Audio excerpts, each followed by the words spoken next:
حدیث نمبر 261 حضرت ابو ہریرہ رضی اللہ عنہ سے روایت ہے، نبی کریم صلی اللہ علیہ وسلم نے فرمایا کہ گہوارے میں صرف 3 افراد نے کلام کیا، عیسیٰ بن مریم علیہ السلام اور جریج رحمہ اللہ نے۔ جریج ایک عبادت گزار آدمی تھے۔ انہوں نے ایک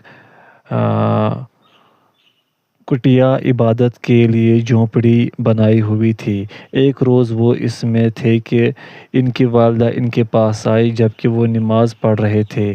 والدہ نے آواز دی، اے جریج! تو جریج نے دل میں کہا، اے میرے رب، میری ماں مجھے بلا رہی ہے اور میں نماز میں مصروف ہوں۔ پس وہ نماز پر ہی متوجہ رہے۔ چنانچہ ان کی والدہ واپس چلی گئی۔ دوسرے دن وہ پھر آئی اور وہ نماز پڑھ رہے تھے۔ انہوں نے آواز دی کہ اے جریج! انہوں نے پھر دل میں کہا، اے میرے رب، میری ماں مجھے بلا رہی ہے اور میں نماز میں ہوں۔ پس وہ نماز پر ہی متوجہ رہے اور والدہ چلی گئی۔ تیسرے دن وہ پھر آئی اور وہ نماز پڑھ رہے تھے۔ انہوں نے آ کر کہا، اے جریج! انہوں نے دل میں کہا، اے میرے رب، میری ماں مجھے بلا رہی ہے اور میں نماز میں ہوں۔ پس وہ نماز پر ہی متوجہ رہے۔ ان کی والدہ نے انہیں بد دعا دی، اے اللہ! اسے اس وقت تک موت نہ دینا جب تک یہ بدکار عورتوں کا منہ نہ دیکھ لے۔ اگر وہ ملوث ہونے کی بد دعا کرتے تو جریج ملوث بھی ہو جاتے۔ پس بنو اسرائیل جریج اور ان کی عبادت کا چرچا کرنے لگے۔ ان میں ایک بدکار عورت بھی تھی جس کی حسن و جمال کی مثال دی جاتی تھی۔ اس نے بنو اسرائیل سے کہا، اگر تم چاہو تو میں اسے آزمائش میں ڈال دوں۔ پس وہ عورت 16 سنگھار کر کے ان کے سامنے آئی، لیکن انہوں نے اس کی طرف التفات نہیں کیا۔ چنانچہ وہ ایک چرواہے کے پاس آئی جس کی ان کی کٹیا میں آنا جانا تھا۔ اس عورت نے اپنے اوپر اس چرواہے کو قدرت دی اور اس نے اس سے بدکاری کی جس سے اس کو حمل ٹھہر گیا۔ جب اس نے بچہ جنا تو دعویٰ کر دیا کہ یہ جریج کا ہے۔ لوگ یہ سن کر جریج کے پاس آئے، انہیں کٹیا سے نیچے اتارا اور ان کی کٹیا کو گرا دیا اور انہیں مارنا پیٹنا شروع کر دیا۔ انہوں نے پوچھا، بات کیا ہے؟ تم کیوں میرے ساتھ ایسا معاملہ کر رہے ہو؟ انہوں نے کہا، تو نے اس فاحشہ کے ساتھ بدکاری کی ہے اور اس نے تیرا لڑکا بھی جنا ہے۔ انہوں نے پوچھا، بچہ کہاں ہے؟ چنانچہ وہ بچہ اٹھا کر لائے۔ انہوں نے کہا، مجھے چھوڑ دو، میں نماز پڑھ لوں۔ انہوں نے نماز پڑھی۔ نماز سے فارغ ہو کر بچے کے پاس آئے اور اس کے پیٹ میں پیٹ میں چوکا لگایا اور اس سے پوچھا، اے لڑکے، تیرا باپ کون ہے؟ اس نے جواب دیا، فلاں چرواہا۔ پس سب لوگ جریج کی طرف متوجہ ہوئے، انہیں عقیدت سے بوسہ دیتے اور چھوتے اور انہوں نے کہا، ہم تیری کٹیا سونے کی بنا دیتے ہیں۔ انہوں نے کہا، نہیں، اسے اسی طرح مٹی کی بنا دو جیسے پہلے تھی۔ چنانچہ انہوں نے ایسا ہی کیا۔ اب تیسرے بچے کا ذکر جس نے گہوارے میں گفتگو کی۔ ایک وقت ایک بچہ اپنی ماں کا دودھ پی رہا تھا کہ ایک شخص گزرا جو تیز رفتار گھوڑے پر سوار اور عمدہ پوشاک پہنے ہوئے تھا۔ بچے کی ماں نے کہا، یا اللہ، میرے بچے کو بھی اس جیسا بنانا۔ بچے نے اپنا منہ ماں کے پستان سے ہٹا لیا اور اس شخص کی طرف متوجہ ہوا اور اسے غور سے دیکھا اور کہا، اے اللہ، مجھے اس جیسا نہ بنانا۔ پھر دوبارہ پستان کی طرف متوجہ ہوا اور دودھ پینا شروع کر دیا۔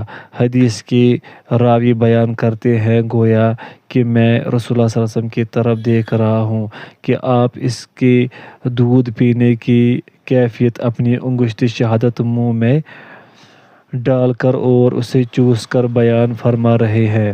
نبی صلی اللہ علیہ وسلم نے فرمایا، لوگ ایک لونڈی کے پاس سے گزرے جس سے کچھ لوگ مار رہے تھے اور کہتے تھے، تو نے بدکاری اور چوری کی ہے، اور وہ کہتی تھی، حسبی اللہ و نعم الوکیل، مجھے میرا اللہ کافی ہے اور وہ اچھا کارساز ہے۔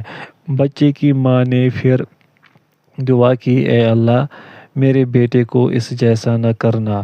یہ سن کر بچے نے دودھ پینا چھوڑ دیا اور اس لونڈی کی طرف دیکھا اور کہا، اے اللہ مجھے اس جیسا ہی کرنا۔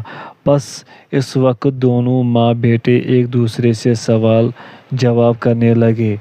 ماں نے کہا، ایک خوش اتوار آدمی گزرا اور میں نے دعا کی، اے اللہ میرے بیٹے کو اس جیسا بنانا، تو نے اس کے برعکس کہا کہ یا اللہ مجھے اس جیسا نہ بنانا۔ اور لوگ اس لونڈی کے پاس سے گزرے جسے کچھ لوگ مار رہے تھے اور اسے کہہ رہے تھے کہ تو نے بدکاری اور چوری کی ہے، تو میں نے دعا کی کہ اے اللہ میرے بیٹے کو اس جیسا نہ کرنا، تو نے کہا، اے اللہ مجھے اس جیسا ہی کرنا۔ آخر یہ کیا بات ہے؟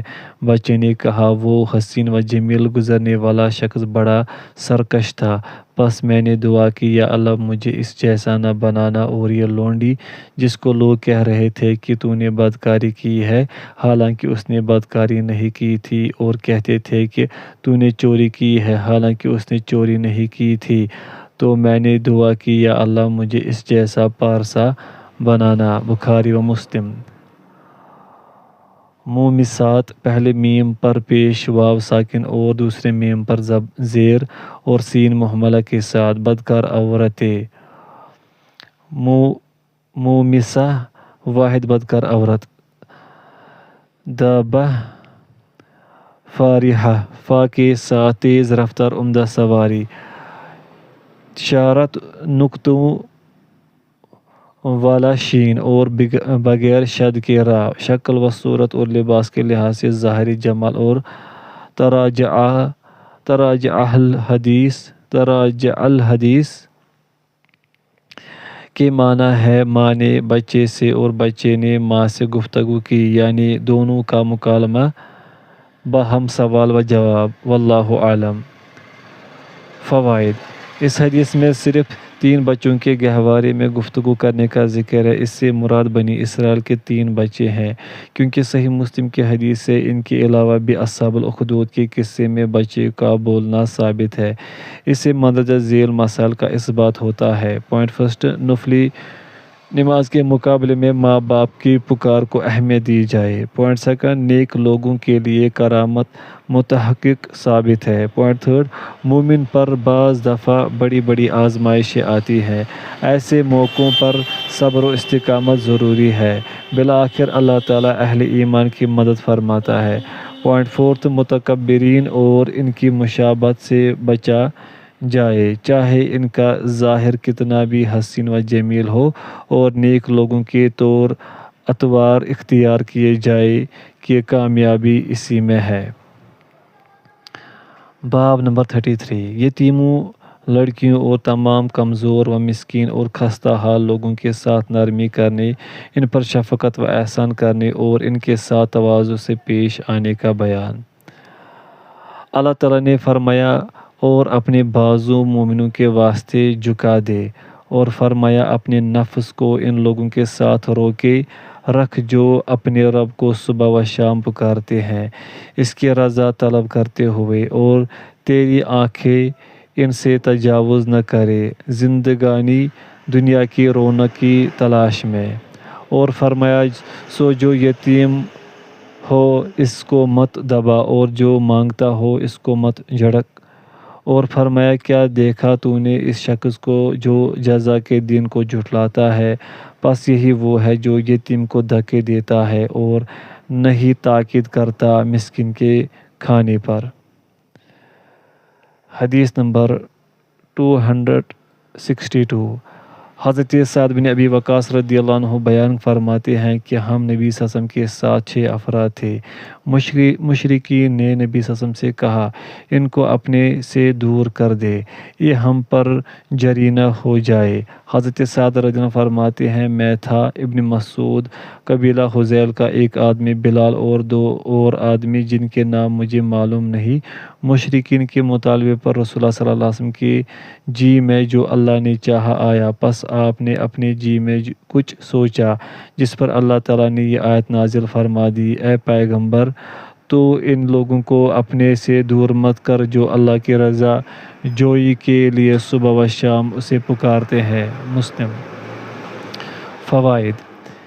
اس سے معلوم ہوا کہ اللہ کے ہاں صرف ان لوگوں کی قدر و قیمت ہے جو ایمان اور عمل صالح سے آراستہ ہوں، چاہے اہل دنیا کی نظروں میں وہ اپنی غربت و ناداری کی وجہ سے حقیر اور کم تر ہوں، اور جو ایمان و عمل سے محروم ہوں، چاہے دنیاوی اعتبار سے وہ کتنے ہی بلند مرتبہ ہو۔ اللہ کے ہاں پرکا کے برابر بھی ان کی وقعت نہیں۔ اس میں اہل ایمان کو بھی تنبیہ ہے کہ ان کے ہاں بھی عزت و شرف کا معیار دین ہی ہونا چاہیے، نہ کہ حسب و نسب اور مال و جاہ۔ حدیث نمبر 263۔ حضرت ابو حبیرہ عائذ بن عمر مزنی رضی اللہ عنہ، یہ اہل بیت رضوان میں سے ہیں، فرماتے ہیں کہ حضرت ابو سفیان رضی اللہ عنہ حضرت سلمان، صہیب اور بلال رضی اللہ عنہم کے پاس چند افراد کی موجودگی میں آئی تو انہوں نے ابو سفیان کو دیکھ کر کہا، اللہ کی تلواروں نے اللہ کے دشمن یعنی ابو سفیان سے اپنا حق وصول نہیں کیا۔ حضرت ابو بکر رضی اللہ عنہ نے فرمایا، تم یہ بات قریش کے بزرگ اور ان کے سردار کے متعلق کہہ رہے ہو؟ پس حضرت ابو بکر رضی اللہ عنہ نبی صلی اللہ علیہ وسلم کے پاس آئے اور آپ کو یہ بات بتلائی کہ آپ نے فرمایا، اے ابو بکر رضی اللہ عنہ، شاید تو نے ان کو ناراض کر دیا ہے۔ اگر واقعی تو نے ان کو ناراض کر دیا تو یاد رکھ تو نے اپنے رب کو ناراض کر دیا۔ یہ سن کر فوراً ابو بکر رضی اللہ عنہ ان کے پاس آئے اور ان سے کہا، بھائیو، کیا میں نے تمہیں ناراض کر دیا ہے؟ یعنی میری بات تمہیں ناگوار گزری ہے؟ انہوں نے کہا، نہیں اے میرے بھائی، اللہ تعالیٰ تمہاری مغفرت فرمائے۔ مسلم۔ مأخذہا کا مطلب ہے اس سے اپنا حق وصول نہیں کیا۔ یا اخی، حمزہ پر زبر، خا پر زیر اور یا بغیر شد کے، اور یہ حمزہ پر پیش خا اور زبر اور یا تشدید کے ساتھ بھی مروی ہے، یعنی اخیہ۔ فوائد۔ اس میں مسلمانوں کو ترغیب دی گئی ہے کہ آپس میں پیار و محبت کے ساتھ رہو اور ایک دوسرے کے بارے میں اپنے دلوں کو صاف رکھو، اور اگر کوئی بات غیر ارادی اور غیر شعوری طور پر ایسی نکل جائے جس سے دوسرے مسلمانوں کے دلوں کو ٹھیس پہنچے یا ان کے جذبات مجروح ہوں تو فوراً اس کا ازالہ کرنے کی سعی کرو۔ حدیث نمبر 264۔ حضرت سہل بن سعد رضی اللہ عنہ سے روایت ہے، رسول اللہ صلی اللہ علیہ وسلم نے فرمایا، میں اور یتیم کی کفالت کرنے والا جنت میں اس طرح ہوں گے، اور آپ نے اپنی انگشت شہادت اور درمیان والی انگلی کے درمیان کشادگی فرمائی، یعنی قریب ہونے کے باوجود درجات میں فرق و تفاوت ہوگا۔ بخاری۔ کافل الیتیم کا مطلب ہے اس کے معاملات کی نگرانی اور خبرگیری کرنے والا۔ حدیث نمبر فوائد۔ جنت میں نبی صلی اللہ علیہ وسلم کی رفاقت اور آپ کا قرب بہت بڑا اعزاز ہے جو یتیم کے ساتھ حسن سلوک کرنے والے کو ملے گا۔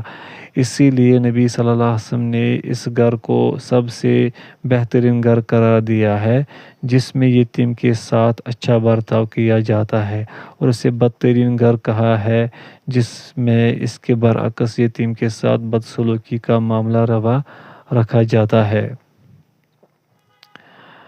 حدیث نمبر 265۔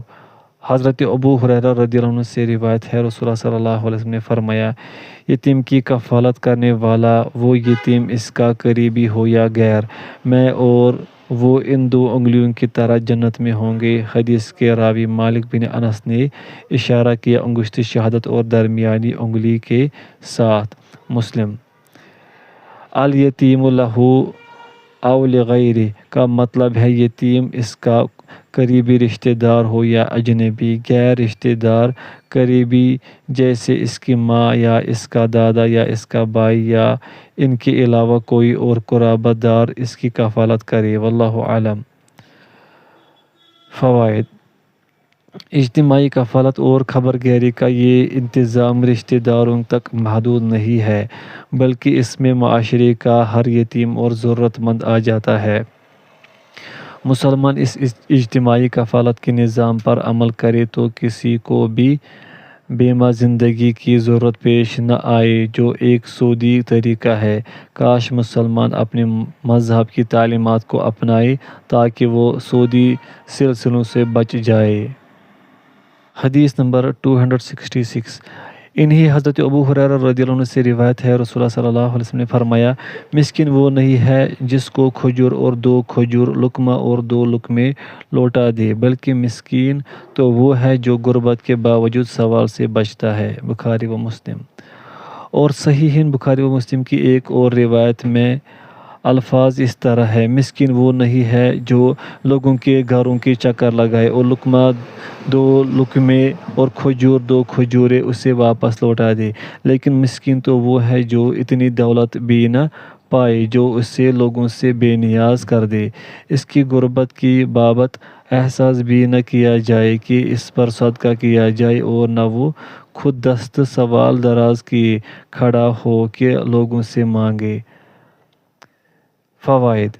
اس میں ایک نہایت اہم مسئلے کی طرف توجہ مبذول کرائی گئی ہے، اور وہ یہ کہ گھر گھر جا کر مانگنے والے زیادہ ضرورت مند مسکین نہیں ہوتے، کیونکہ وہ تو قطرہ قطرہ حاصل کر کے دریا جمع کر لیتے ہیں۔ اصل ضرورت مند تو وہ ہوتے ہیں جو تونگر بھی نہیں ہوتے، نہ ان کا لباس اور حیت ہی ایسی ہوتی ہے جو ان کی غربت کی چغلی کھاتی ہو، اور نہ ان کی خودداری اور غیرت ہی انہیں سوال کرنے کی اجازت دیتی ہے۔ مطلب یہ ہے کہ پیشہ ور گداگروں کے مقابلے میں ایسے سفید پوش لوگوں کی امداد کی جائے کہ یہ اصل مسکین ہیں، نہ کہ وہ جنہوں نے مسکینی کا روپ دھار رکھا ہے۔ حدیث نمبر 267۔ انہی حضرت ابو ہریرہ رضی اللہ عنہ سے روایت ہے کہ نبی صلی اللہ علیہ وسلم نے فرمایا، بیواؤں اور مسکین کی خبر گیری کرنے والا اللہ کی راہ میں جہاد کرنے والے کی طرح ہے۔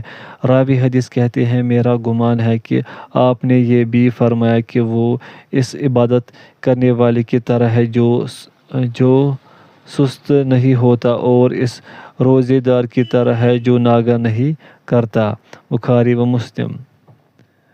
فوائد۔ بیوہ اور مسکین کا نام بطور تمثیل کے ہے، مراد معاشرے کے ضرورت مند، نادار اور معذور افراد ہیں۔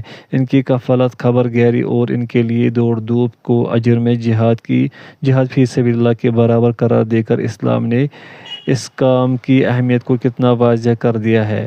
مسلمان اس کو نہ سمجھے تو اور بات ہے، ورنہ اسلام نے معاشرے کے بے سہارا افراد کی امداد اور خیر خواہی کا حق ادا کر دیا ہے۔ اس سے یہ بھی معلوم ہوا کہ عبادت صرف نماز پڑھ لینا یا روزہ رکھ لینا ہی نہیں ہے، بلکہ ہر عمل صالح عبادت ہے، اور ضعفاء و مساکین کی خبر گیری بھی عبادت ہے۔